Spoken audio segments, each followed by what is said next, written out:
Today is December 22nd, 1996. The survivor that we are interviewing is Bertel Borowsky, maiden name Kugelman.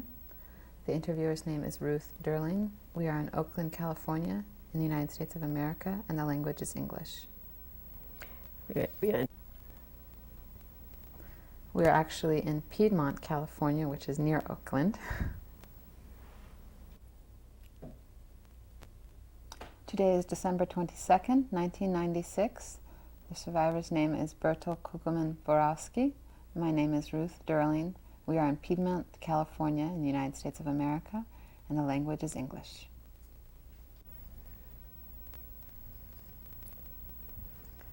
Would you please begin by telling me your name at birth and spell it, please? My name is Bertel Borowsky, B-E-R-T-E-L, B-O-R-O-W-S-K-Y. My maiden name was Kugelman, K-U-G-E-L-M-A-N-N. And when were you born? I was born on March 8th, 1924. In what location? In Fritzlar, a small medieval town in Germany, in the southwestern part of Germany. Can you spell Fritzlar? The Fritzlar is spelled F-R-I-T-Z-L-A-R. And who is your father? My father was Josef Kugelman. Spell it. Can you spell Josef for us, please? J-O-S-E-F.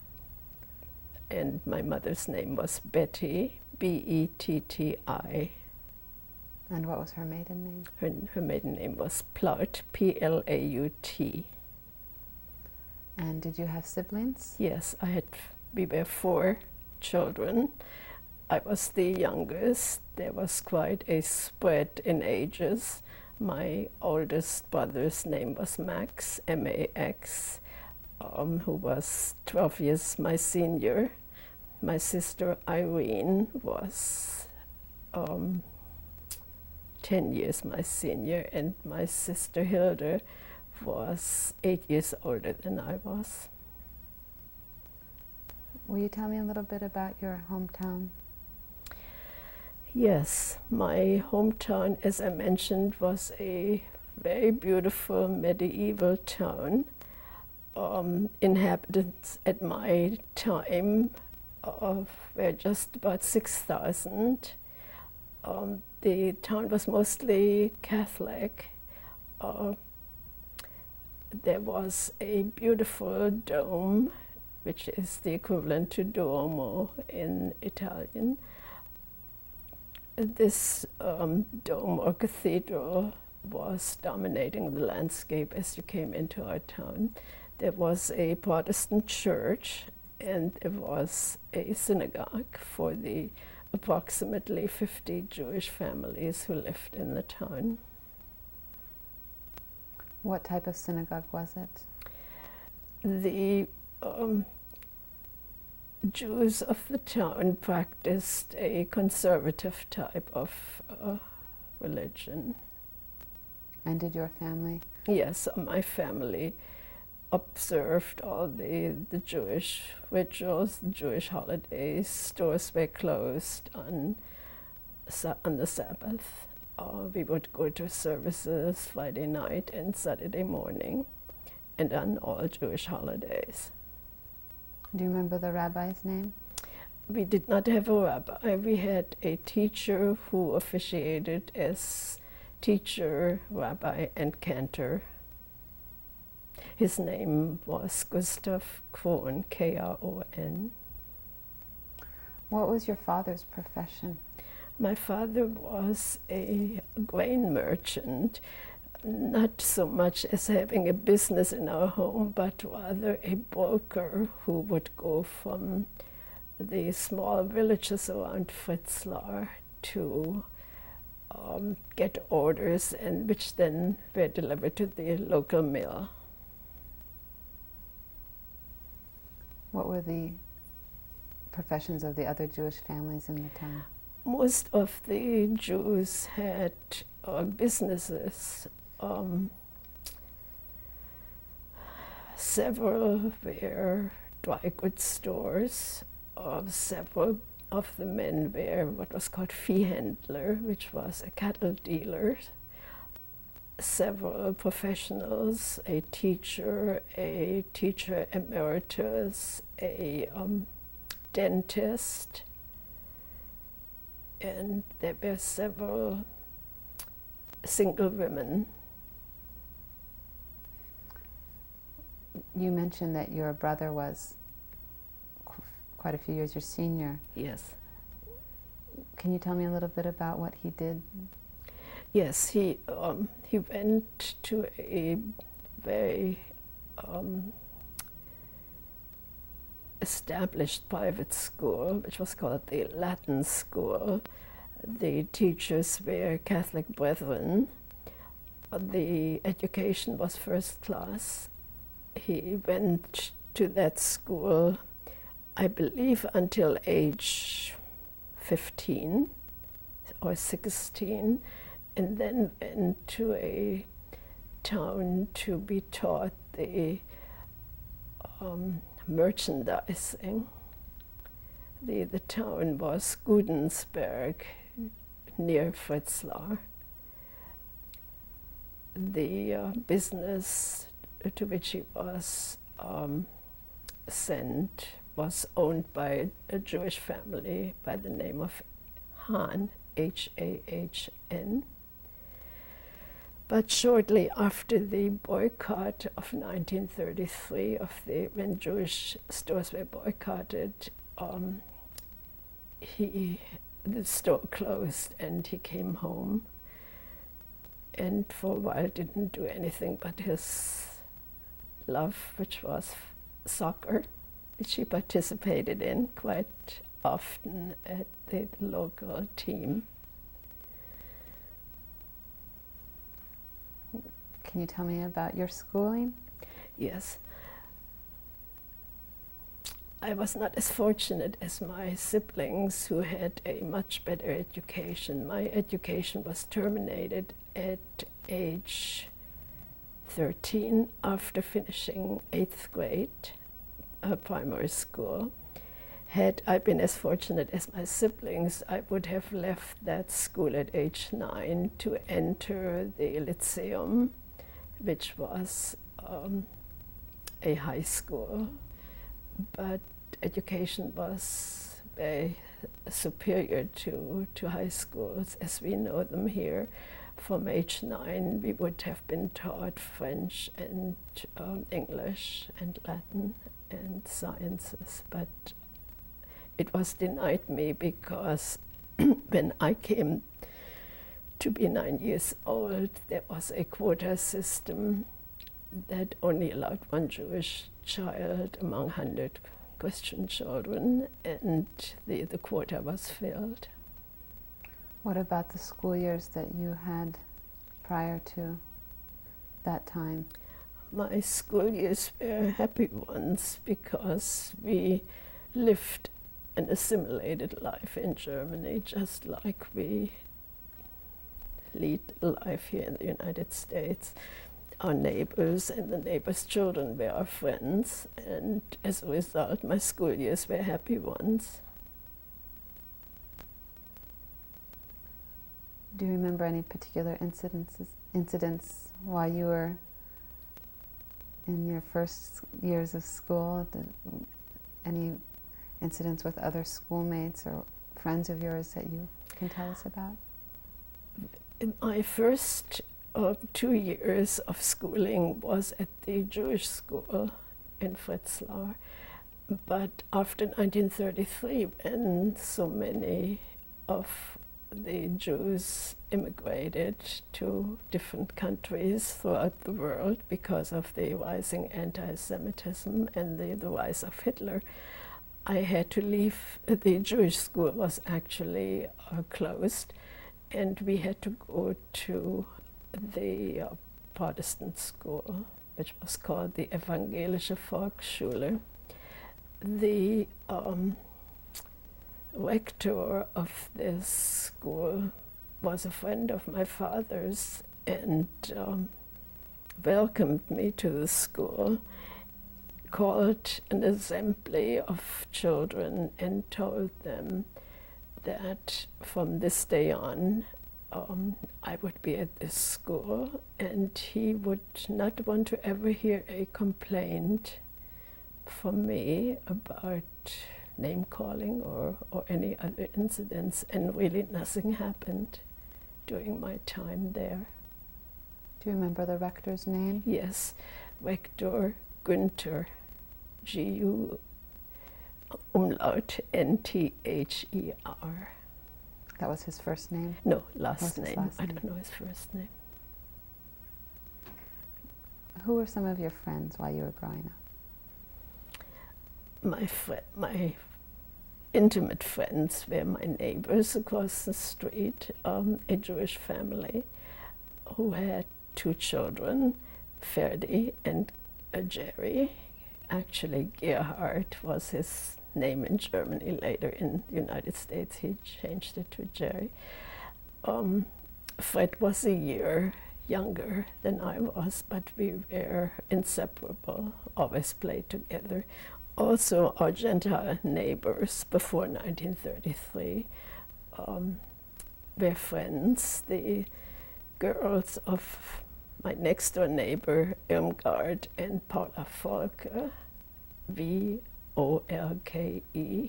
we played together. There were boys across the street too whom I played with, and usually we played what was called Schlagball. What is that? It is something similar to baseball. Was played with a bat, and you ran, and we played that in the street, and we had a lot of fun. But after 1933, when Hitler had come to power, the Gentile children kept a distance, and there was name calling like Jew, and you killed Jesus, and we can't play with you.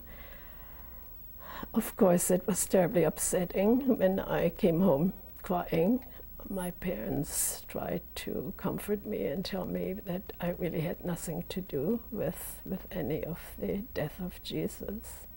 But as a result, I played more or less with Fred Lowenstein until the time came when his parents immigrated to the United States.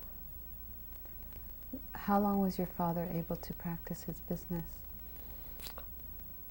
I'm not certain, but I believe the business diminished quite a bit between 1935 and 1938. I didn't quite understand what was happening business-wise, but I could hear from conversations my parents had with other Jews that things were not going well. And I could see from their worried expressions that they really did worry. As a result, again, many Jews left. Actually, most of the people we knew left.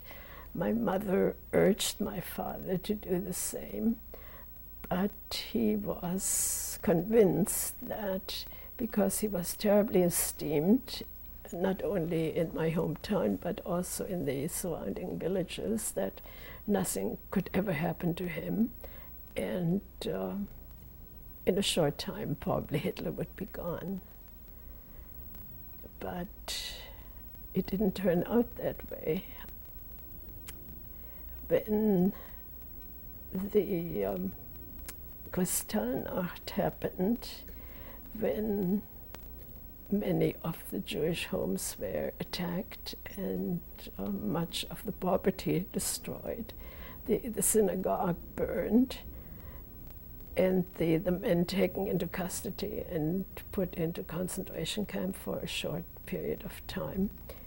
That was when my father realized that maybe his popularity would not help him, and he tried to perhaps set in motion the immigration. Did your father ever serve in the military?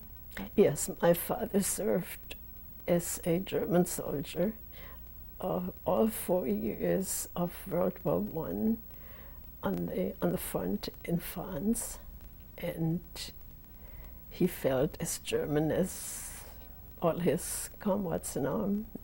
As a matter of fact, after the war, he belonged to these veterans clubs, and we would be taken as children to the Christmas parties where the children of the veterans would be given gifts and so on. Can you describe for me one of your Sabbath dinners at home? Yes, our Sabbath was always a special time. We first would go to the synagogue, and after synagogue we had the usual Sabbath meal. It wasn't always the same. There was always a soup, a vegetable, a meat. Didn't have to be chicken, or it could be beef or lamb or veal. And dessert. And of course we made the kiddush with wine and challah. Prayers would be said before and after the meal, and there was some singing of certain of the prayers. Did you ever have any of the other families in your village over for Sabbath? I didn't understand. Did you ever have any guests over for Sabbath? Oh yes, we quite often had these single women who lived in the town. My mother invited them quite often for Sabbath and also for the Seder. What was the Seder like in Fritzlar? The Seder was very much like we celebrated here, a gathering of friends and family, and it was quite lengthy. Also, we did not eat any bread from early morning until we had the first matzah, and the children seemed always quite hungry and waiting for that first matzah. What else did you like to do while you were growing up as a child? Did you go on hikes around your village, or? We were great walkers. We did, that was our main source of recreation, which was called Spaziergang in German. We would go for half a day to big excursions. And there was another social custom, which was within the Jewish community. Saturday after the services, we would visit one another. It was like an open house. We would visit families, or we would receive visitors, which was really a very nice custom. And I remember as a child looking forward to these visits because sweets were offered during those visits, and all children loved that.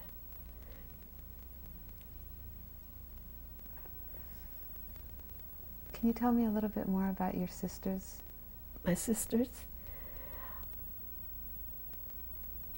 I was 6 years old when Irene left for the United States, and she left because already then, also it was short time before Hitler actually came to power, that anti-Semitism was prevalent.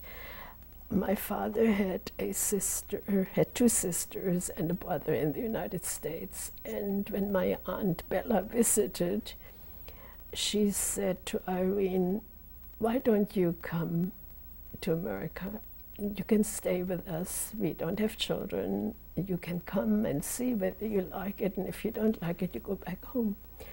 And from that time on, Irene had in her mind to go, and she left. As a result, since I was so young, I didn't have much contact with my sister. when she came home 5 years later to my parents' silver anniversary, just to visit, I called her Fräulein Kugelmann because she seemed like a stranger, but shortly after that we became quite close. My sister Hilde and I were very close. She too, like my brother, had been given into what was called an apprenticeship to learn about textiles. That was a common thing for girls to learn. When she would come home in her vacation, which happened several times a year, I couldn't wait to go to the train station to greet her. And when she came, when she was home, I would sit on her lap and not leave her at all. And we were really extremely close. And she was how many years older than you? She was 8 years older than I was. What did your mother do? My mother was a very busy woman. She not only took care of our household, of the garden, did social work with the Jewish community whenever there was a need to do things for members. She belonged to a card club, and that was, I believe, the only recreation I ever saw her participate in. Did her daughters help her in the home? Again, my sister Irene was gone, and my sister Hilde was gone, and I helped when I could. What did you like to study when you were young? From the earliest time I can remember, I wanted to be a doctor. I had seen a film which was the biologist and physician Robert Koch, the life story of Robert Koch. I loved what I saw in that film, and I loved the medical students sitting in an amphitheater and being eager students and having microscopes, and I felt that's what I wanted to do. Little did I know that my dream could never be fulfilled, since I couldn't even have the most basic education at first. You spoke a little bit about how the atmosphere changed between the families in Fritzlar when Hitler came to power. Can you talk a little bit more about those changes? I didn't quite understand the question. Can you talk a little bit more about the changes in Fritzlar after Hitler had come to power? Yes. Of course, I had mentioned before that there was a gradual withdrawal of people who were friends of ours, who would keep their distance, and business, of course, slowed. The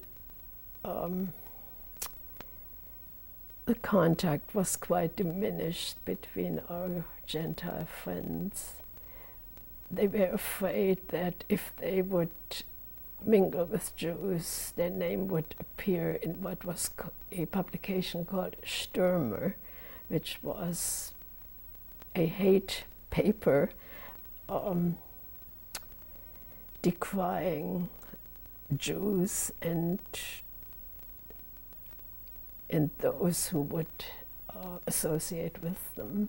As a result, people really did not continue their contact. I have to tell of an incident which happened to my brother Max, who, as I mentioned before too, was an avid soccer player. He went to a game one night and came home to my room, and I looked at him and said, "Max, what happened?" His face was black and blue, his lips and eyes swollen. And he told me that during the game, some people from an outside town had come and beaten him up because they didn't want him to participate. And then my father felt that was the time that Max too had to go to the United States. And he went at that age. I believe he was 21 when he left. So that would have been approximately what year?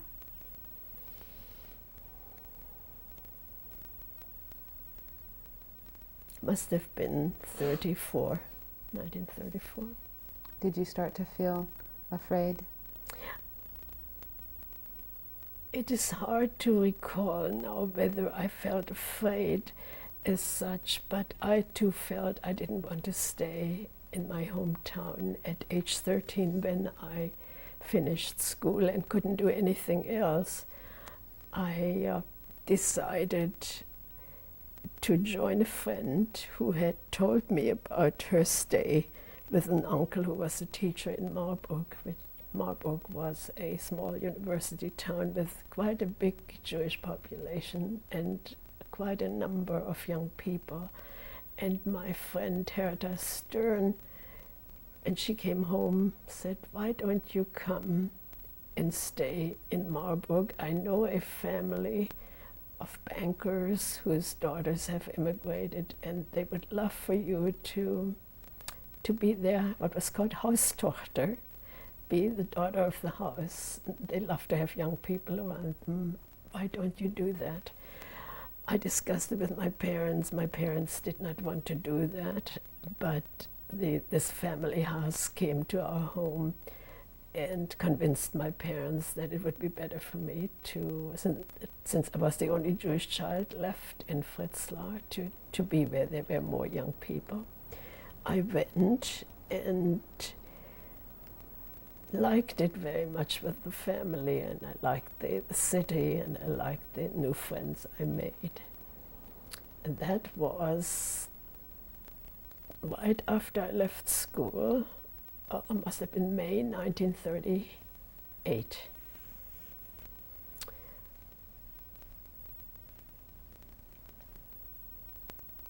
In November... We have to change tapes.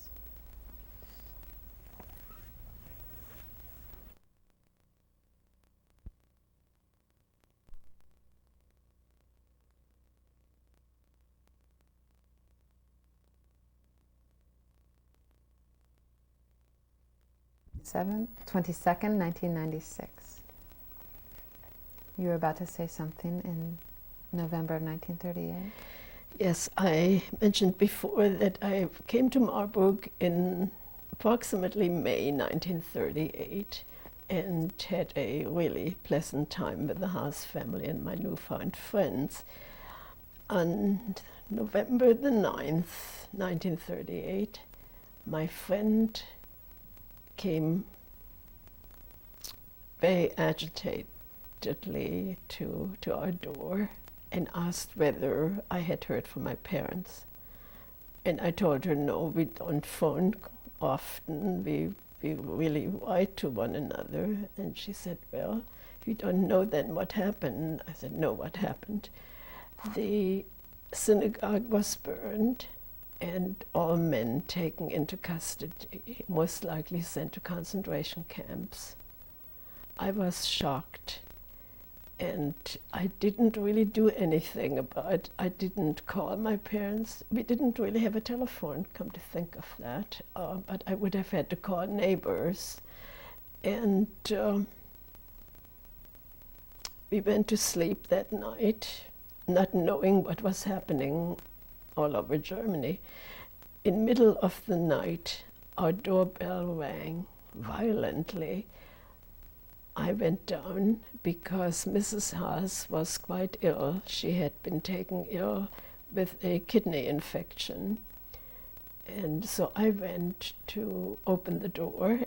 In stormed two 6 foot tall, 6 foot plus tall SS men, asked in a very gruff voice, "Where's Mr. Haas?"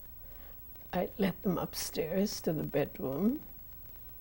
They ordered him to get dressed and follow them.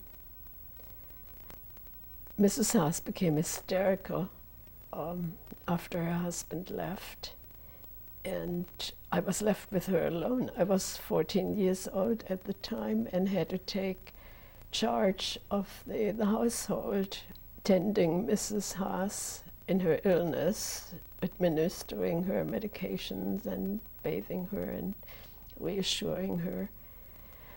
The next day, I went to the police department to inquire where Mr. Haas was, and I was told that all the Jewish men were sent to various concentration camps. I telephoned the children of the Haas family. One daughter lived in Amsterdam, Holland. I could contact her by telephone. The other daughter I contacted via telegram, telling them what happened and asked them to facilitate immigration for their parents so that the father could be freed. Mr. Haas returned after 1 week, and we didn't really know which concentration camp he had been in. He did not talk about it. In the meantime, I heard too that my father had also been sent to a concentration camp for 1 week and had returned. He too did not mention anything. I must mention so that also many of the Jewish businesses and homes were plundered during that time. Nothing happened in my home. There were no attacks of any kind in my own home. You mean in Fritzlar or in Marburg? In Fritzlar. You mentioned the synagogue. The synagogue was burned, and many of the homes were attacked, but not my own home. I see. And what about in Marburg? In Marburg, again, only the businesses were attacked. The windows were smashed, the gravestones were overturned, and the synagogue burned. What did you do that day, on November the 10th, after you had sent the telegrams? Did you go back home? No, I stayed with the Haas family, and shortly after that, the children of the Haas family did send these necessary papers, and the Haas family prepared to immigrate to Buenos Aires, Argentina. I stayed with them until they left, and in the meantime made preparations with my sister to perhaps go to Hamburg to either be with her or with my uncle, who was the director of the Jewish orphanage. My uncle, Raphael Plaut, was the brother of my mother, and my sister suggested I could stay with her or with my uncle, but since there were many young people in the orphanage, not all were orphans, many were boarders who went to high school there, I felt it would be best for me to be there where there were young people. When did you leave Marburg? I left Marburg beginning 1939. I don't recall the exact time, but all I remember that shortly afterwards, World War II had started, and the first bombs were falling over Hamburg, which meant every night we would gather all the children and would go to bomb shelters. It did not elicit any fears on our part, because we knew that sooner or later we would be taken to concentration camps, and it was really preferable to die in a bomb shelter than in a concentration camp. What had you heard about the concentration camps? We heard that concentration camps were torture places. What truly took place there, we really were unaware of. What sorts of laws began to come into effect, anti-Jewish laws? As the years went by during the Hitler regime, many laws were enacted. Jews had to wear a yellow star. Jews could not own valuables. Everything had to be turned in. Gems, gold, silver, and paintings, anything of value had to be turned in. Jews could no longer have their businesses. Jews could not go into public places like swimming pools, theaters. Jews had to have certain specially restricted ration cards which were issued to the general population during the war. Our ration card had Jew printed on it. When did you first have to begin wearing the yellow star? I think it was shortly after Kristallnacht that the yellow star had to be worn. It was also a means of identification and making the gathering of Jews much easier. And being such obedient people, which is a German trademark, it didn't occur to us not to wear that star. We probably could have done so. Were you in Hamburg when you received the star? Yes. Also, we had to add to our names. Males had to add Israel to their given name, and women had to add Sarah to their given names. Where did you live while you were in Hamburg? First, I lived with my aunt and uncle at the orphanage, which they had their private quarters.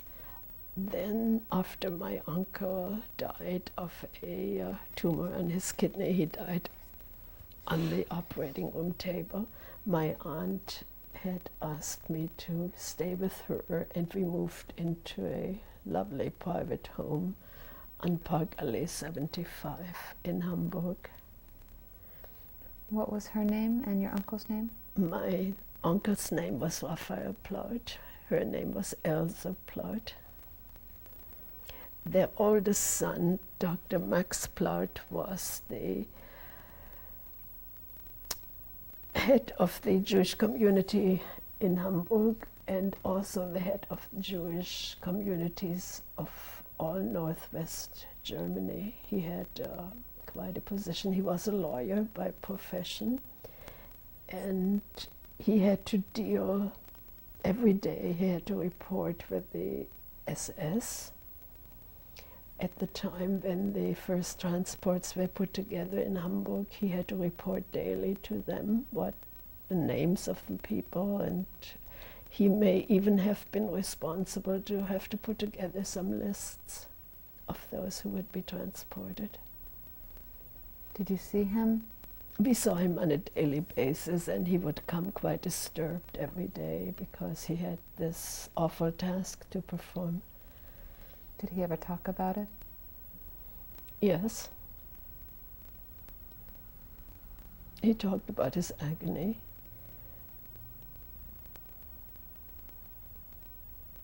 I believe that because of him, maybe my life was spared, because he kept me till almost the last transports, and my particular transport went to Theresienstadt, which was not as severe a camp, and maybe because of that I lived through it.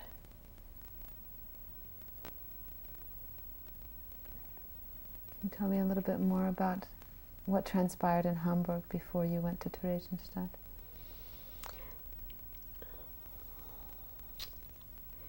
After a short time, when we lived at Parkallee 75, we were told that we could no longer live there, but all Jews had to be, those remaining Jews had to live near where the offices of the Jewish community were located, which was a big apartment complex. The street was Benecke Straße 2. We were given one room, in a big apartment, and many people shared this big apartment. We had one communal kitchen, and that was quite a change. We had to adjust to it. It was only the beginning of much worse to come, because from there then they could easily gather us at various places where we had to report for transports. My sister Hilda and her husband Benno and his parents, the Helfer family, were in one of the first transports which were sent from Hamburg to Lodz, called Litzmannstadt, under German occupation. That was in 1941, I believe in 1941. And of course I never saw them again. My parents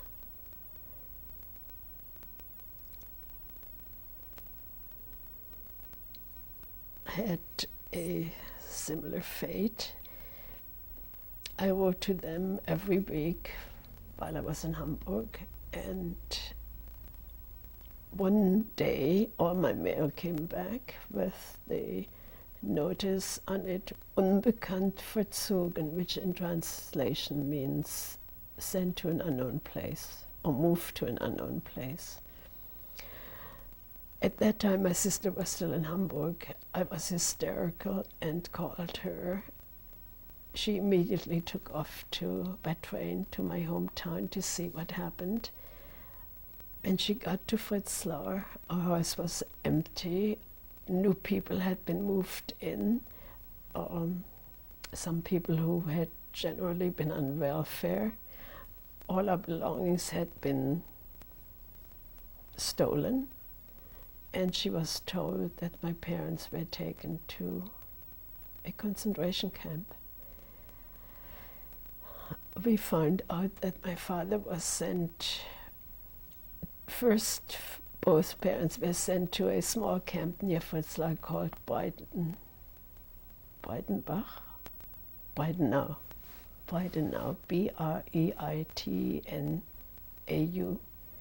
and from there, after a certain time, my father was sent to Dachau, my mother to Ravensbrück. Both died in those camps. Did your sister come back to Hamburg shortly after? My sister came back to Hamburg, and shortly after that, she went with that first transport. In 1943, I was called to gather at a certain place with others to be transported to Theresienstadt, but we didn't really know where we were going. We were gathered, sent by cattle car. For days we traveled in this cattle car and arrived in Theresienstadt, which was a walled city dating from the time of Maria Theresia during the 30 Years' War, I believe it was. It was a garrison town which consisted mostly of barracks where the soldiers of Maria Theresia were housed, I believe. It was a small town, but as so many transports arrived, I don't know how many thousands it held. The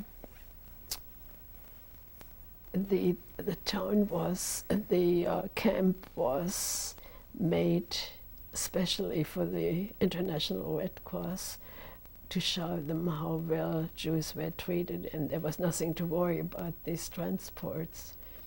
In fact, also it was better than Auschwitz or any of the other horror camps.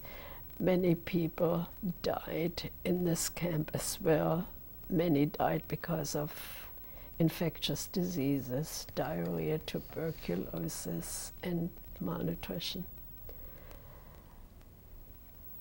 When I arrived in Theresienstadt, many of the people from Hamburg who had been transported before came to the train station knowing when these trains would arrive to see where their friends or relatives were on the train. I was spotted by my cousin, a distant cousin, and friends who came immediately and said, you have to be where we are. And apparently, when I think about it today, we were not assigned to any particular place. We could just go, I could just go with them. And here was a tiny space allotted us in an attic that was the living quarter of two young couples, these friends of mine, their parents and my cousins. So we were 8 people living in this small place. We were fed communally once a day. There we would stand in line for certain foods. It was not bad food, but very little. Our diet was supplemented by one of my friend's husband who had to work in a potato cellar, who brought home potatoes illegally.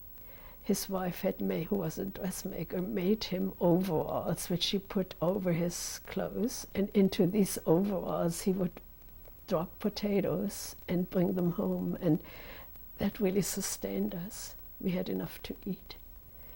What was your cousin's name that you were? My cousin's name was Ilse Goldschmidt. And the other people? And the friends' name were Manfred and Joseph, nicknamed Seppel and Menne, Norden, N-O-R-D-E-N, with their wives Erna and Margarete, and their aged parents. And I don't know the first names anymore of the parents. Of all these, only my cousin Ilse, the wife, 2 wives, Margarete and Erna, and I survived after being transported to Auschwitz. Tell me what you first did when you arrived. What did you first do when you arrived at Theresienstadt? When we first arrived in Theresienstadt, the routine was that we had to report the next day, and we were assigned to clean latrines. That was the first duty everyone had to perform for a few weeks. After that, we had a choice of whatever was what people did normally. If you were a doctor, you were assigned to a hospital, and if you were a nurse, you were assigned to a hospital. Since I had been with children in the orphanage, I was given the privilege to work in a kindergarten. I did that until I became ill. I was very ill with scarlet fever, most likely contracted by working with the children. And right after that, I became ill with typhoid fever. And after typhoid fever, I had encephalitis, and according to the friends and my cousin, I was sleeping for days on end, sort of in a semi-conscious state. And although no medication was given, I miraculously recovered after several months. Were you taken to the hospital? Yes, there was an isolation hospital. Do you remember anything about that time in the hospital? Yeah, I remember being with some women who, many came from Czechoslovakia, were my neighbors, my bed neighbors. And as I said, we had very little nutrition and no medication. Some people died and others lived. What did your diet consist of? besides the potatoes before you went to the hospital? Well, every day there was either a soup and a small ration of bread, or some days it was a sweet concoction, which we were completely unfamiliar with, and apparently it was a Czech dish, was called Bertel, Buchtl, was a little cake-like with some sauce over it, and everyone looked forward to that, actually. But the diet was not a nutritious diet. Do you remember any of the nurses in the hospital?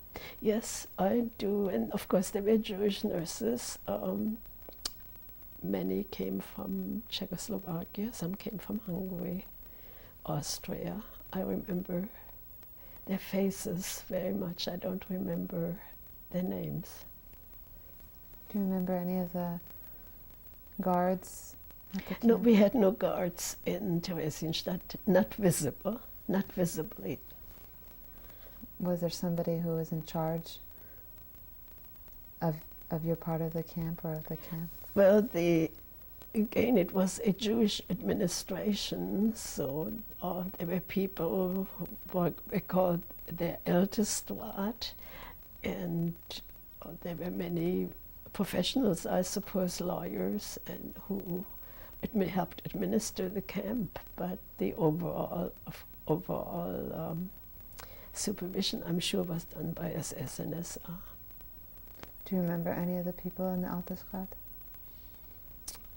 Actually, one of the people who were in the administration was a distant cousin of mine, and his name was Dr. Leo Plaut, Plaut, his mother was a cousin of my mother's.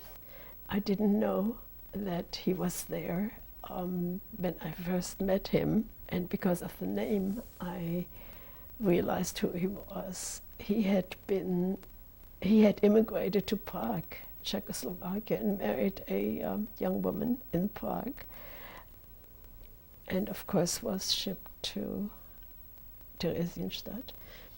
And so was his mother. His mother's name was Dina Plaut, and I always used to call it Tante Dina. It was a great surprise to find him there in the administration. Were there any cultural activities that you attended? Not really. The cultural events which took place were mainly for showing the Red Cross, how wonderful it was. People who were actors and actresses performed plays, and musicians would perform concerts. But because of my illness, I spent so much time in the hospital that I never participated in any of those events. Was your cousin allowed to come see you in the hospital? Again, my friends bought potatoes, cooked potatoes, and every day, apparently, and I remember some of it, but of course when I was sleeping, I don't think I ate.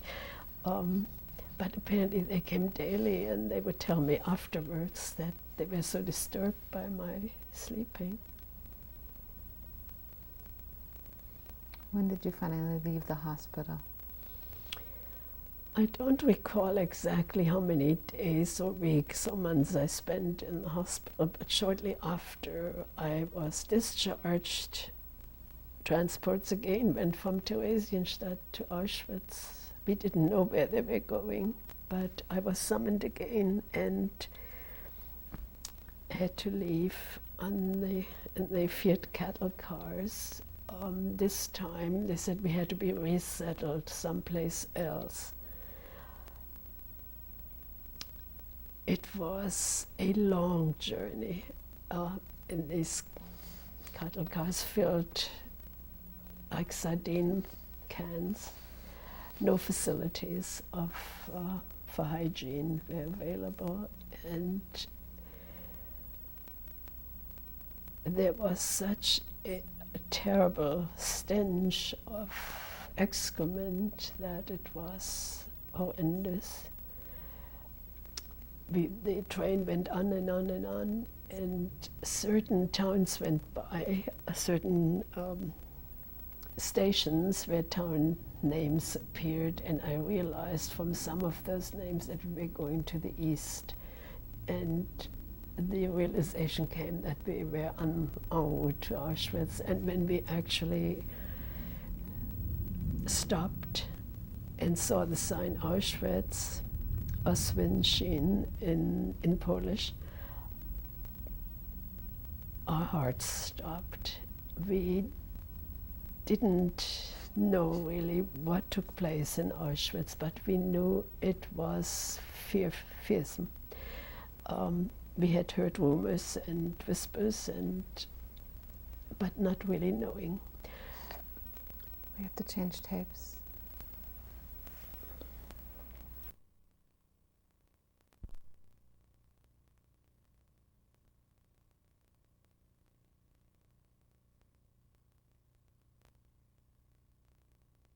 Bertel Borowsky on December 22nd, 1996.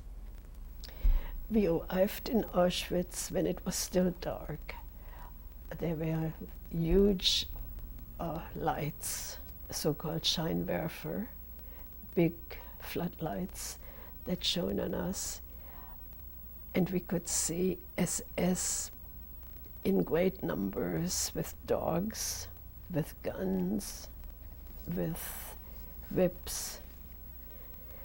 We saw prisoners, we saw people in prisoners' uniforms, blue and white stripes, who looked quite gaunt and without any expression. In the background, we saw smokestacks belching smoke and flames continuously. We didn't really know what to make of all this. We were put into two distinct groups, and one person, one of the SS men, would call our names and direct us left or right, left or right. We had no idea what all this meant. Women were separated from their husbands, wives and husbands separated, women and separated from their children and parents. It was quite bewildering. We were then taken into barracks where we were stripped of our clothing. Everything we owned was taken away. Our hair was shaved, and we were issued prisoners' uniforms. In a matter of minutes, we were stripped of our identities, and we were numbed by it all. Then we were assigned to certain barracks where we were told we had to appear every time we were called for the so-called appel, where we were counted. And people who had been inmates already for some time would caution us and tell us, don't miss this appel. Whether you feel sick or healthy, you go. If you are not appearing because of illness, that's the end of you. It was all bewildering. We were given a tiniest ration of bread, something like 2 slices, and a watery soup. A thin blanket was issued, which we could use on our bunk beds, which were hard like stones. And there we were. We felt inhuman at this point. One bright point was my bunkmate, Margaret Weil, who came from Kehl am Rhein. She had been separated from her parents, and we became great friends until the last day then we were liberated. We were fortunate to be together all this time. We had prayed and hoped for it, that we would not be separated, and that was true. Every day we had to appear for this so-called appel, and we never knew from day to day what would happen. Some people were called to work. Others seemed to disappear, and we didn't know where to. Much later we learned that they disappeared into the gas chambers. Of course we were afraid of our own fate, and one day, and I don't recall how long we stayed in Auschwitz, it must have been a few months or weeks, when we were summoned and we were told that we would be sent to a labor camp in Austria. Of course, we didn't believe it. Having been told so many lies before, we thought really this was the end. But it was true. Apparently the Russians were advancing to Auschwitz, and the Auschwitz had to be emptied. And we went again in the cattle cars to Lenzing, Oberdonau, which was a sub-camp of the infamous Mauthausen concentration camp. When did you leave Auschwitz? What was the season? It must have been in the winter. It was very cold, and I remember how we wondered how we could survive this cold with this prisoner's uniform and one blanket. And of course many people did not survive. Those who did not go into the ovens became so ill that they just died of illness. When we arrived in Austria, we saw the beautiful snow-covered mountains and sunshine, and what a difference it was from the dreary landscape of Auschwitz, which was flat and gray, and the camp with the barbed wire, and it was just a horrible sight. And here, when we saw this camp, for the first time we thought, well, maybe, just maybe, we can survive all this. Again, we were selected for work, and many of us were sent to an ammunition factory miles away from the camp. We were given big black coats over our prisoners' uniforms, and Dutch-style wooden shoes, which made walking in the snow an ordeal, because the snow would accumulate on these wooden shoes, and they were like stilts. We had to walk for miles and miles, accompanied by SS in front and in the back with guns and dogs. And this silent group of these black-clad people looked like apparitions from an opera. I said to Margaret, you know, I look at us, and it looks like we are the pilgrims from Tannhäuser. I was assigned to a machine that produced bands of sulfur-soaked, I don't know what to call it. They were bands of artificial fiber, I believe. And because the machinery was warlike machinery, wartime machinery, they broke down quite often. My task was to watch this machine, and as soon as it broke down, to jump there with a big knife and cut these strands so that it could be restarted. During this process, tons of these bands would accumulate on the floor, and the fumes of the sulfur which I inhaled made me quite ill. There was no one around who could help you. I stood in front of these machines. It was a tremendous noise, and in cavernous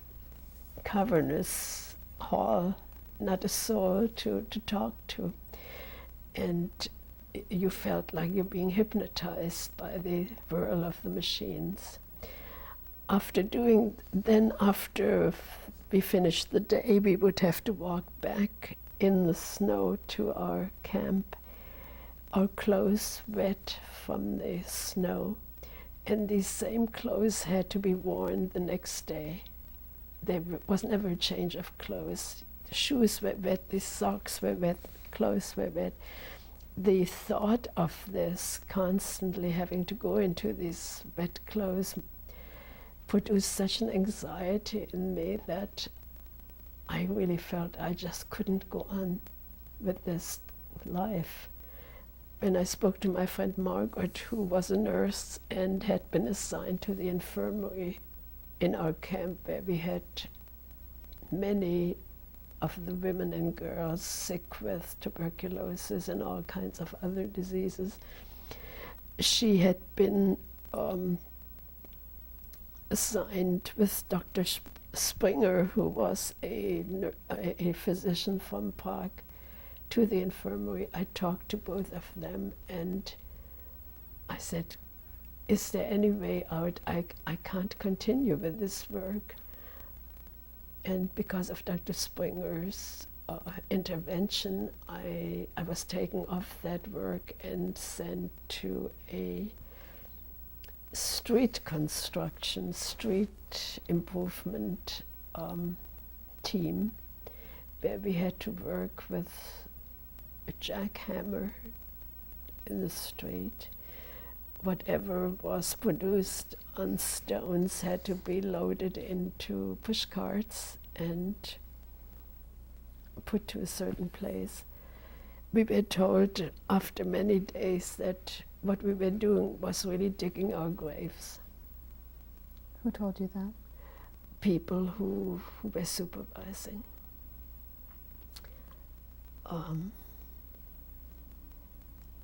It was back-breaking work. By then my weight was 60 pounds, and I was only 18 years old. Well, we were fortunate because spring approached and May came, and on May 5th, doors of our camp opened, and in came, like apparitions, American soldiers proclaiming that we were free, that the American army had taken part of the country here, and most likely the war would come to an end. We couldn't believe it. The SS fled the camp, and we truly were free. It was like a miracle that we should have survived. And now what do we do with our freedom? We were given rations, food rations by the American soldiers, but they warned us not to eat too much, and because our bodies could not really handle it. I immediately contacted one of the soldiers. Some were refugees from Germany who had already become American citizens. Asked them to contact my sister and brother in the United States to tell them, through the Red Cross, to tell them that I had survived. And they did this. And also, I didn't know that my sister had married and had a different name in New York. I had remembered her old address. They did trace her, and she did receive my message, and so did my brother. My brother Max, too, had been already an American citizen, and he ironically had been sent with the Eisenhower invasion group to Germany, crossing the Rhine River, where he was wounded. But fortunately it was a light wound and he was okay. I stayed in this camp until the camp was closed, and I helped Dr. Springer and Margaret take care of our sick people. After the camp was closed, Margaret and I hopped trains because it was very difficult, because Germany was divided in various zones at that time. There was a Russian zone, an English zone, an American zone, and it was not easy to travel. So we hopped freight trains. I wanted to go to my hometown, Fritzlar, to see whether my mother had survived. I had been told before deportation that my father had died in Dachau. I had little hope, but there was some hope. Maybe my mother had survived, maybe my sister had returned. But these hopes were soon dashed when I came to my hometown. No one had survived.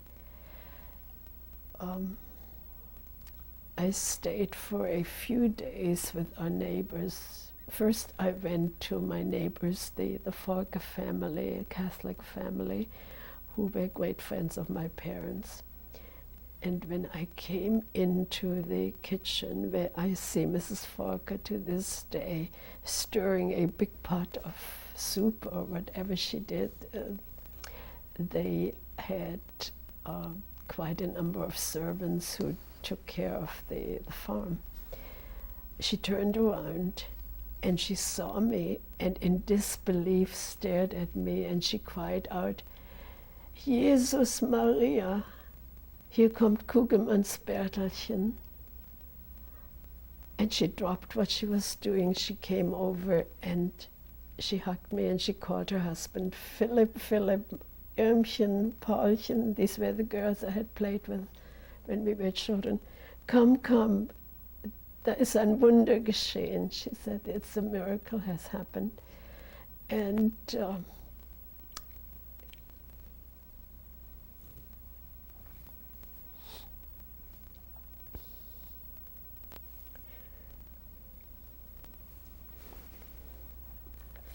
she hugged me and she told me about my parents.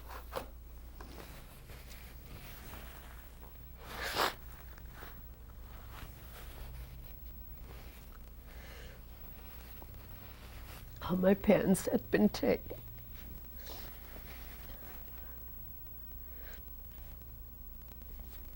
And so then they also told me that my brother Max had been here just a few weeks ago to come to also search for us. And he would stand in front of our front door in my home, had his gun over his shoulder, and everyone who came by, he would say, "How could you let this happen?" I stayed with the Forker family for a few days, but then I wanted to go to Hamburg to see whether maybe my sister had returned to Hamburg. There I found my uncle, the oldest brother of my mother, his name Levi Plaut, and my aunt Ida, who had been in Theresienstadt while I was there, and I had last seen them there. They had survived. And of course they told me that many of our relatives, uncles, aunts, and cousins, had not survived. Neither had my sister nor her husband or in-laws survived. It was a bitter truth I had to accept.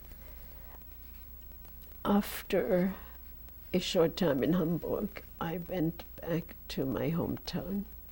I did not stay in Fritzlar, but I had befriended a woman, Mrs. Hammerschlag, who worked as a volunteer Red Cross nurse in Theresienstadt. She had returned to her hometown, Bad Wildungen, expecting her husband and only son to return, and they had not.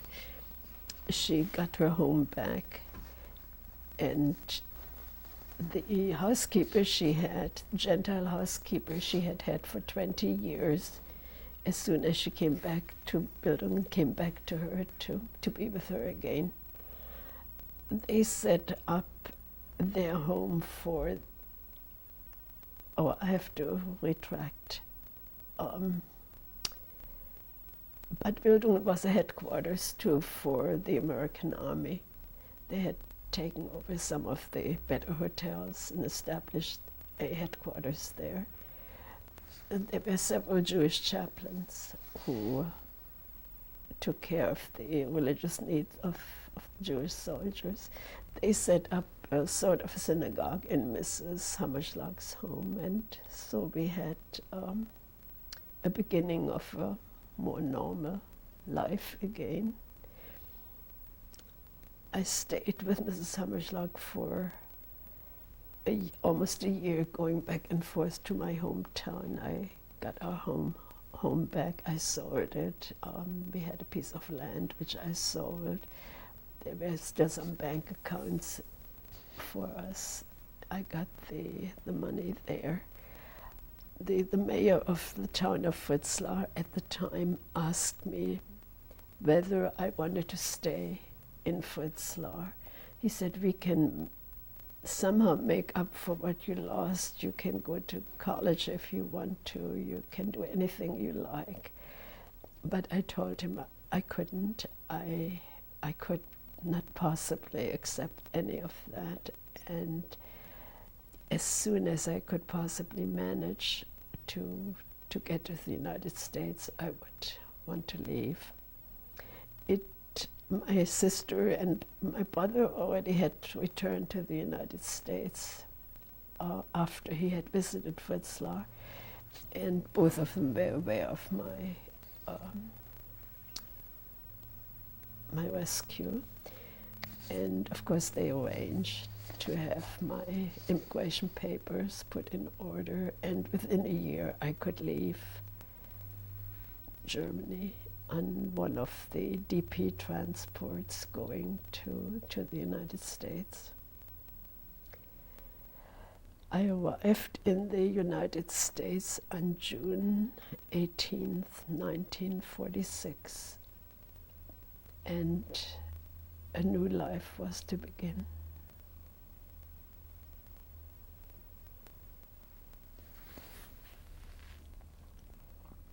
I'd like to go back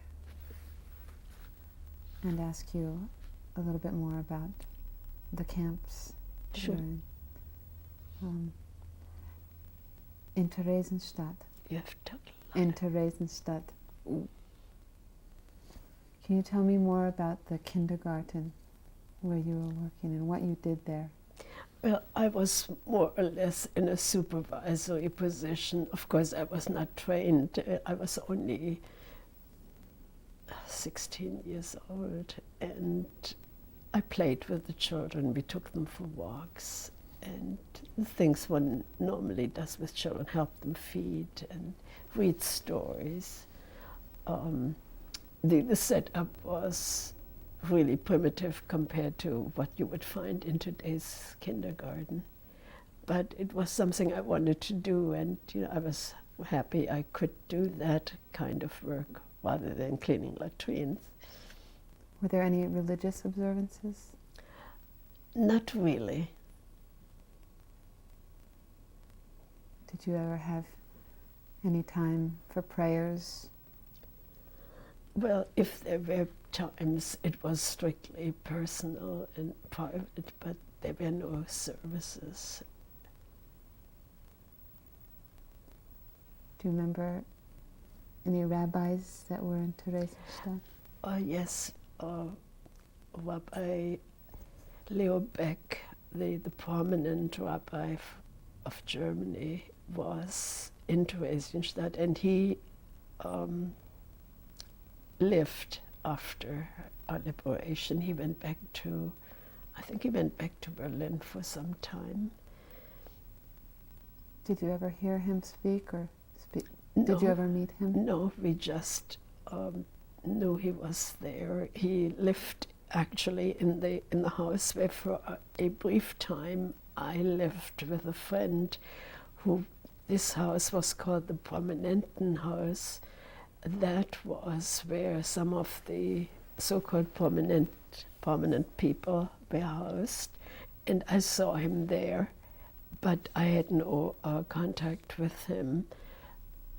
The Mrs. Hammerschlag I mentioned lived in this house and worked for the Prominentenhaus as a Red Cross nurse, although she wasn't a nurse. But I think during World War I she had been a nurse or nurse's aide, and so she knew to do basic nursing skills.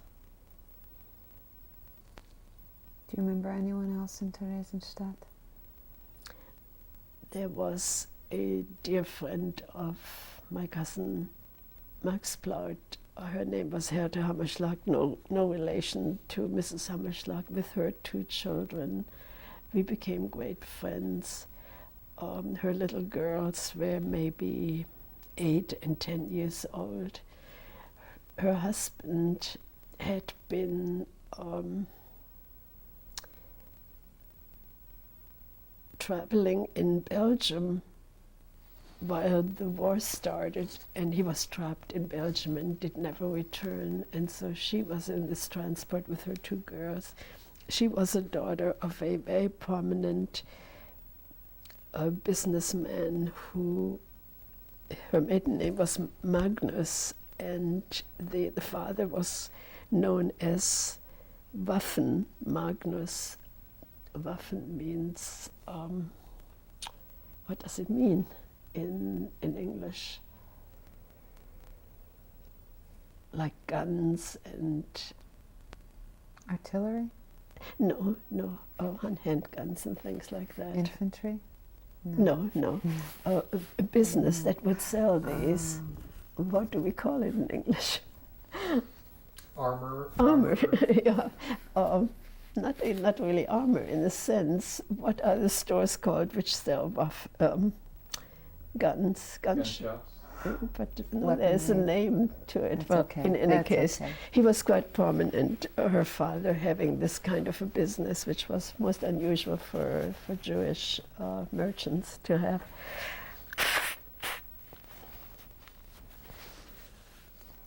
When you went to Auschwitz, Yes. who did you go with in the cattle car? Who else was in there with you? Yes, there. Or to Auschwitz, no, I didn't really know anyone in our particular group, and the only person then I was close with was after we were assigned to our bunk beds, and it was Margaret. But in this cattle car going to Auschwitz, I didn't know anyone. But having gone from Hamburg to Theresienstadt in that cattle car, I had many friends. And we were really huddling together, hoping certain people we could stay together, but that didn't happen either. You know, we were separated in Theresienstadt too. We have to come to the end of the tape.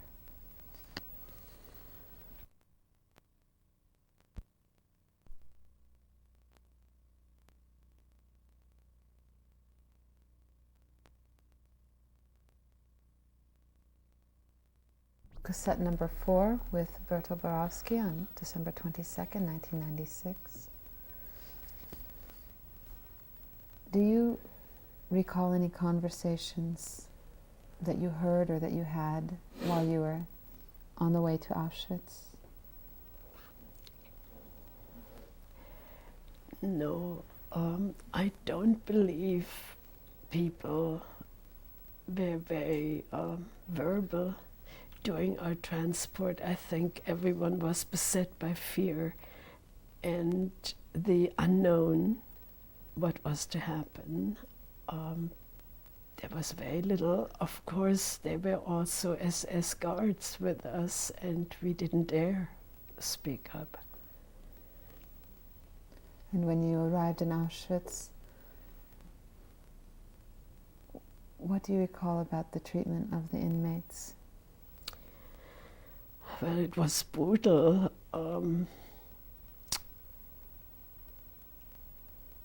The arrival alone in such a place with having these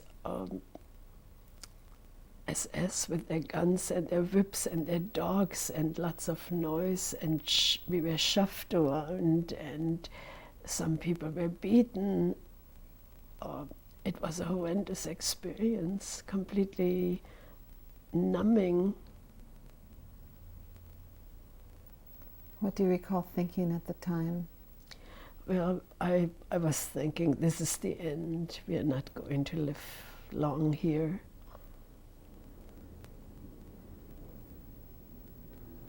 Could you find any source of hope during those days? Not really. Not until, as I mentioned before, not until we got to Austria, where things seemed to, just by its physical appearance, seemed to inspire some hope. And what had you heard about Mauthausen? We knew too that Mauthausen was quite a brutal camp, not much better than Auschwitz, but our little camp, Lansing, did not bring forth fears like that.